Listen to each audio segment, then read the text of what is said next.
So welcome to my sample stress survival kit. My name is Mr. Callahan from the University of Michigan.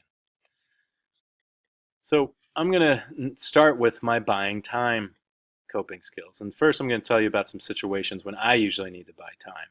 So one of those situations is when I'm surprised by an unexpected social situation.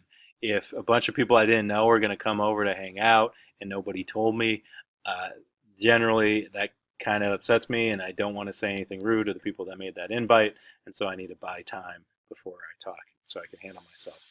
I also need to buy time when I miss lunch and somebody is pushing me to make an important decision, right? So if I'm hangry, right, because I haven't eaten, and someone is pushing me to make a decision that's really difficult for me, I'm going to need to buy time so I don't say something snappy or rude.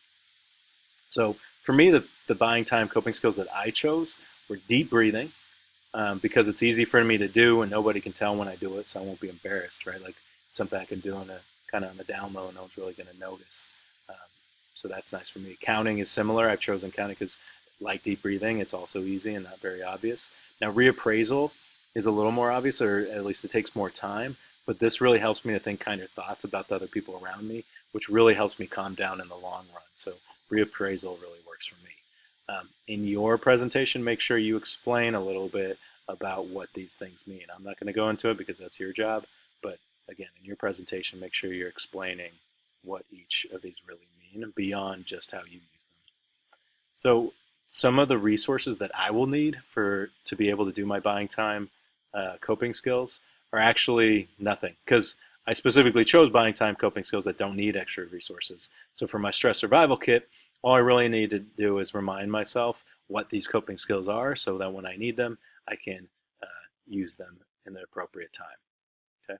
Now, you would go through and do limiting temptations, similar thing for all of them.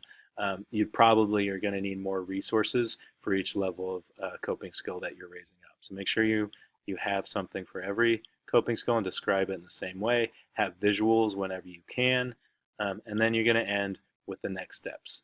So for me, for my coping skills, I'm going to buy or make a stress ball to carry with me at all times, to help me stay calm.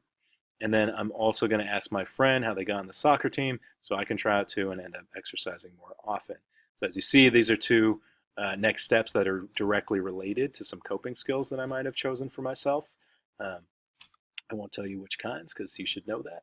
But these next steps really need to address something that uh, is a coping skill related thing that you need to work on, or a resource that you need but you don't have, so that you can carry those out. So that next time when you have some stress, you are ready to break out your survival kit and be just fine.